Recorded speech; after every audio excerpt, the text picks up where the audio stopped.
তুমি কাল যাকে বিয়ে করলে সেই উমানাথের সঙ্গে ওর বিয়ে হবার কথা ছিল। সবই নিয়তি মা, আমাদের কিচ্ছু করার নেই। এসো এসো বৌমা, এসো। এই সুধা, সুধা দেখ এসে কে এসেছে।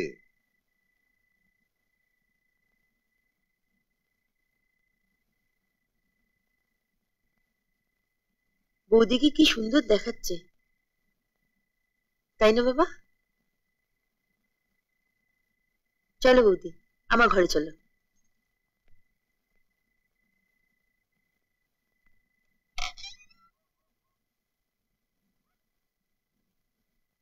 কাকা বাবু, সামনে সুধার বিয়ে বুঝি?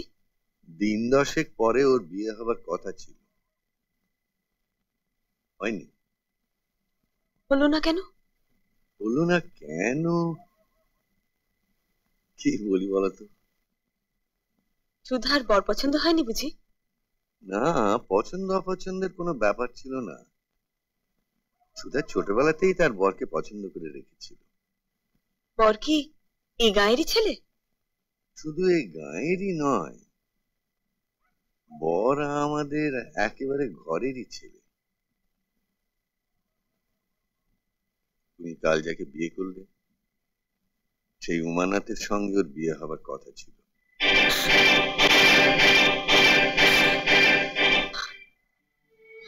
সবই নিয়তি মা, আমাদের কিচ্ছু করার নেই। সুধার যখন পছন্দ ছিল তখন বিয়েটা হলো না কেন?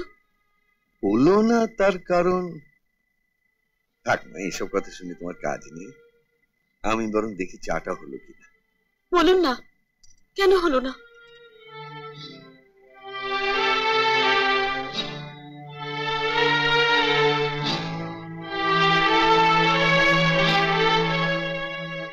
তোমাদের বিয়ে হয়ে গেছে, এখন আর নাই বা শুনলে এসব। এখন তোমার সুখে থাকো, এটাই শুধু চাই। না, আপনি বলুন কেন বিয়েটা হলো না? তুমি তোমার স্মৃতির সিঁদুর স্পর্শ করে নারায়ণের নামে দিব্যি করে বলো, আমি যে বলেছি তা তুমি কাউকে বলবে না।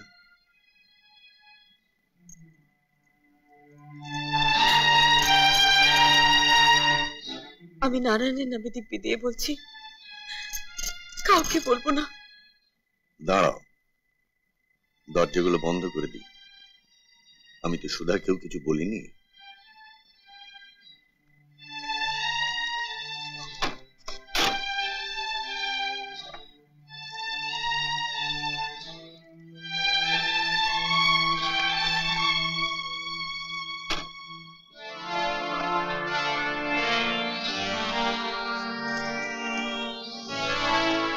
তুমি বোধহয় এরই মধ্যেই শুনে থাকবে যে আমি তোমার শ্বশুর মশাই রাঘবেন্দ্রের বাল্য বন্ধু, আর ওদের বাড়ি কুলপুরোহিত। ছোটবেলা থেকেই সুধা বেশিরভাগটা সময় ওদের বাড়িতেই কাটাতো, আর ওরা ওকে খুবই ভালোবাসত। উমানাথ তো সুধা বলতে একেবারে অজ্ঞান ছিল।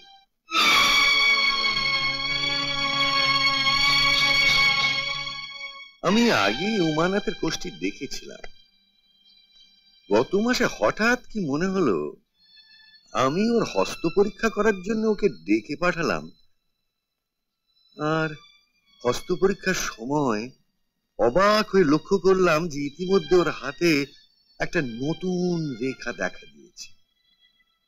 এই রেখা যার হাতে থাকে সে হয় মাতৃঘাতী হবে, নইলে পত্নীঘাতী হবে। তুমি বলো মা,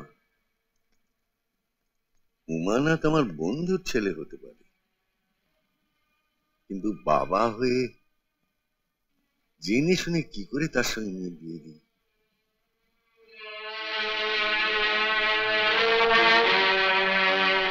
তুমি আমার মেয়ের মতো, না জেনে যখন ভুলটা করেই ফেলেছ, তখন তোমাকে আমি আগে থাকতে জানিয়ে রাখি। বিপদটা আসবে জল, ফল এবং কাষ্ঠ থেকে। জল, ফল আর কাঠ?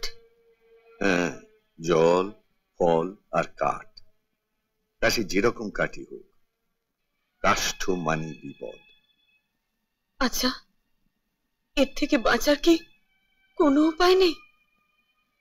আছে, তবে তুমি কতদূর কি করতে পারবে? বলুন না, আমি চেষ্টা করব। তাহলে শোনো, ওই বাড়িতে কোনো ফল মুখে দেবে না। খেতে দিলেও তার সবার অলক্ষ্যে গরুকে খাইয়ে দেবে।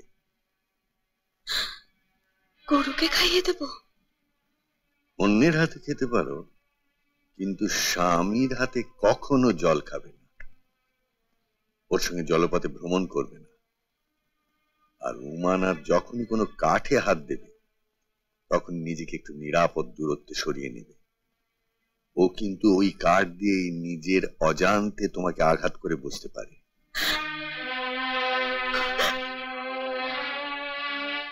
আচ্ছা, উমানাথের ভাই শশীনাথের সঙ্গে তোমার আলাপ হয়েছে?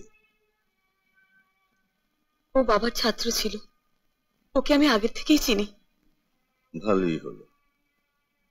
এসব ক্ষেত্রে প্রায় দেখা যায় যে স্বামীর পরের ভাই বৌদিকে অকাল মৃত্যুর হাত থেকে বাঁচায়। তুমি চেষ্টা করবে ওকে টাকা পয়সা দিয়ে, এমনকি গয়না গাঁটি দিয়ে সব সময় হাতে রাখতে। অন্য কিছু যদি দিতে হয়,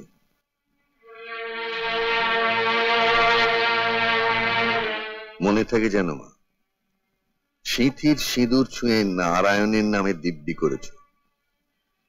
আমি যা বলেছি কখনো কাউকে তা বলবে না।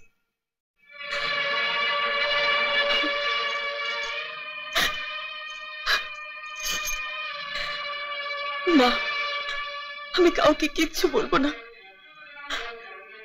আপনি শুধু আমাকে আশীর্বাদ করুন, আমি যেন বিপদ মুক্ত হতে পারি।